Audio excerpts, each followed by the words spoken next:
Did you know that case studies remain one of the most powerful tools an educator has to teach a practice-based profession such as nursing? Today, I will share a skinny reasoning case study on COPD pneumonia that is brief and can be completed in just 15 to 20 minutes and emphasizes both critical thinking and clinical reasoning, so students are better prepared for practice and the NCLEX. So let's get started. Joan Walker is an 84-year-old female who has had a productive cough of green phlegm that started 4 days ago that persists. She was started 3 days ago on prednisone 40 milligrams daily and azithromycin 250 milligrams daily for 5 days by her primary physician. Though she has had intermittent chills, she had a fever last night of 102 degrees. She has had more difficulty breathing during the night and has been using her albuterol inhaler every 1 to 2 hours with no improvements. So she called 911 and was brought to the emergency department where you are the nurse who will be responsible for her care. Now again, a key tenet of clinical reasoning is the ability to recognize relevant clinical data step by step as we work through this scenario. So as the nurse in the emergency department gets this initial scenario and this initial report, what's relevant and why? Well, as we look at this, she's 84 years old. Joan is old. Therefore, she is at higher risk and is a right patient who could develop a problem or complication. She's had green phlegm. What is the significance of color to phlegm versus clear or white? Dead neutrophils. She has an infection. Yellow or green or anything in between is always a red flag that needs to, again, be recognized as relevant by the nurse. She was started on prednisone, azithromycin. The nurse must understand, what are these drugs doing? One is decreasing inflammation. She's got the history of COPD. What is that relationship between COPD as it relates to inflammation and breathing? She's also had intermittent chills and a fever of 102 degrees. This contextualizes the importance of the inflammatory response and recognizing that there is something cooking and it's not dinner. So now she's been more short of breath, using her albuterol inhaler every 1 to 2 hours with no improvement. So she called 911. All of that data is definitely recognizing or stating there is a problem, and the nurse needs to recognize this is a very high risk, critical patient. So let's move on. The nurse collects the first set of vital signs. The temp is 103.2. The pulse is 110. Her respiratory rate is 30. Her blood pressure is 178/96, and her O2 sats are 86% on 6 liters per nasal cannula. And again, step back. What is relevant and why is it significant? Well, we have got, again, our febrile response is even higher. We have got a full-blown inflammatory response, most likely due to an infection. Her pulse is 110. Her rate is 30. Those first 3 vital signs criteria are the components of SIRS criteria. Recognize that there is a systemic inflammatory response that is more than just a simple pneumonia. She's likely septic. Blood pressure is high, though, at this point in time and is not trending low as we would expect with septic shock. And her O2 sats, 86%. Yes, 92% or greater, 90% with a history of COPD or pneumonia. That's too low. 6 liters, can we go to 8 or 10 nasal cannula?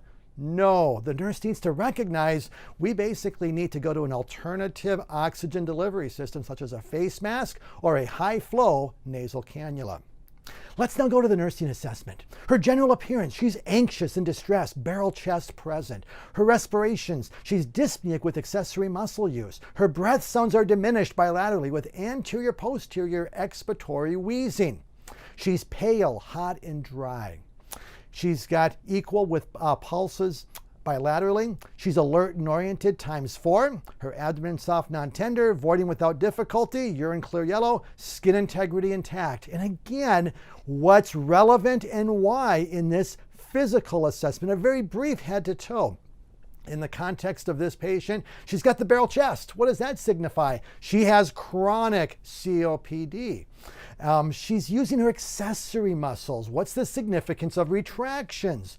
The nurse must recognize that's always a patient who is struggling and in distress. She's diminished and she's got expiratory wheezing. What does that signify? And what's the physiologic significance of wheezing? Again, narrowed bronchioles causing that whistling. She's tight and she needs to be opened up. So let's go to the next. We get some labs. And here's our diagnostic data. Her basic metabolic panel. Her sodium is 138, K is 3.9, her glucose is 112, her creat is 1.2. Compared to her most recent, there's not a trend. Again, a key component of clinical reasoning. Where's our trend? Where's our trajectory going? Comparing the most recent, whether it was a week ago, a month ago, or a year ago, or just 4 hours ago if they're in the acute care setting or any care setting.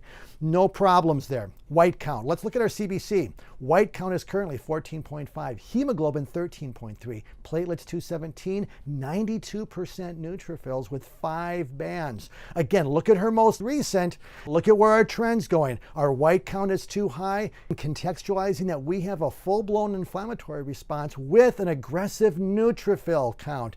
Percentage of 92%. Again, that's high. She's left shifting with positive bands, which are immature neutrophils.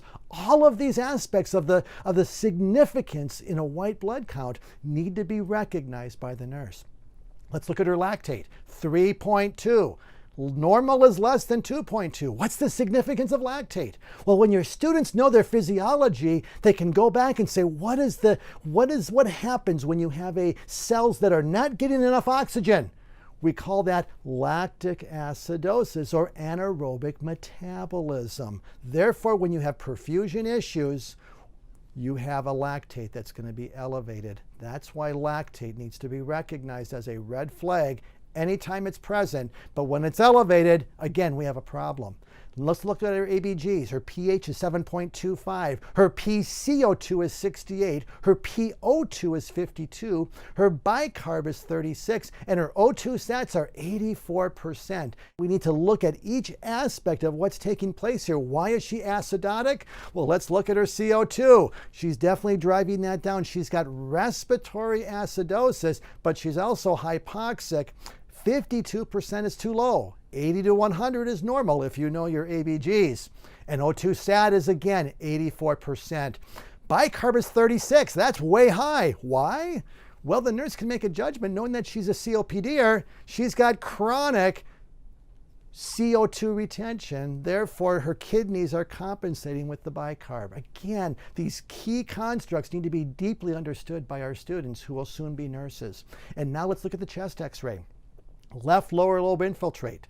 Hypoventilation present in both lung fields. And again, that's confirming an infiltrate consistent with pneumonia. Now again, do we need an x-ray to tell us she has pneumonia and has got respiratory distress? No. We've interpreted the data using Christine Tanner's model of clinical judgment. We've interpreted it correctly as a thinking nurse, and we have a problem that's pneumonia. The x-ray is just confirming that. So that's the first half of skinny reasoning. It's asking what's relevant and why. And that's a key construct of clinical reasoning. So now let's go deeper, and we're just going to ask 5 simple questions that will grasp the essence of clinical reasoning and making it practical. Question number 1. After interpreting relevant clinical data, what is the primary problem? And then state the pathophysiology of this problem in your own words. Well, it's obvious we have pneumonia is present, but do we have something more than pneumonia? Yes. We need to recognize pneumonia superimposed with a patient who meets SIRS criteria, or that systemic inflammatory response syndrome. That is a problem that could deteriorate quickly if we're not anticipating and being proactive with our thinking. Secondly, state the rationale and expected outcomes for the medical plan of care. And again, the nurse must understand the physician and the medical model, and why would they order these medications like a Duoneb, a valbuterol, a patropium nebulizer. Establish the peripheral IV, lorazepam 1 milligram, methylprednisolone IV push, levofloxacin 750 milligrams, as well as Tylenol 1,000 milligrams. We want our students to know the mechanism of action. How is albuterol in a patropium nebulizer going to benefit this patient? Again, the nurse must understand beta-2 agonist, that it's going to dilate by addressing the sympathetic nervous system and therefore improve oxygenation. It's going to be a bronchodilator as we do that beta-2 stimulation. And therefore, just working through that, we want our students to know the mechanism of action of every aspect of these medications. And then let's go to the nursing priority. Question number 3.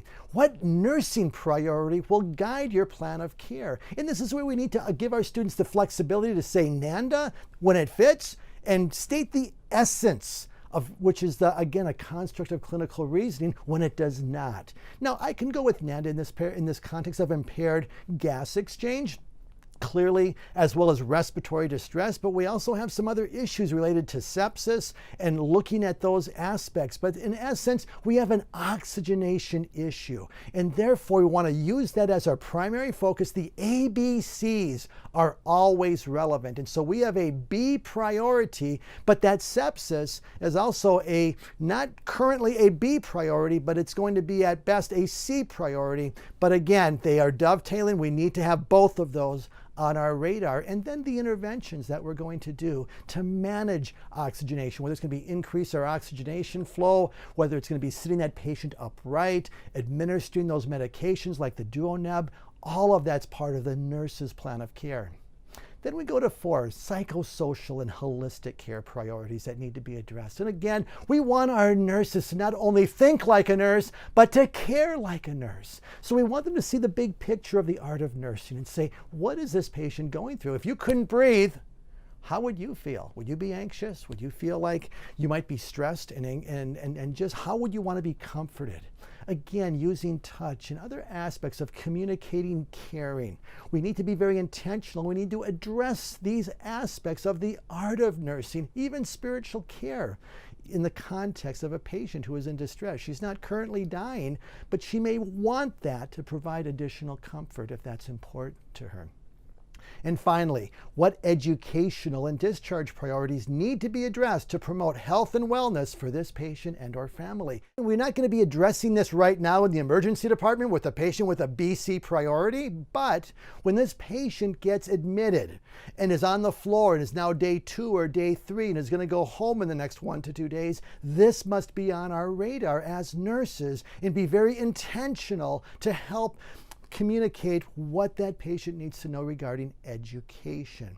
But I would also go on to say that if you're in the emergency department or any acute care setting that you got a critical patient or potential, teach them as you're communicating to them what you're doing, why you're doing it, why we're giving this nebulizer, why we're giving this IV, and all that we're doing. That's going to communicate caring, and it's also going to provide comfort. So never just remember there's a patient there who's very stressed and anxious. Don't ignore that, but always be teaching everything the nurse does. And that truly is the essence of providing that holistic care that's going to make our patients be comfortable and feel feel cared for.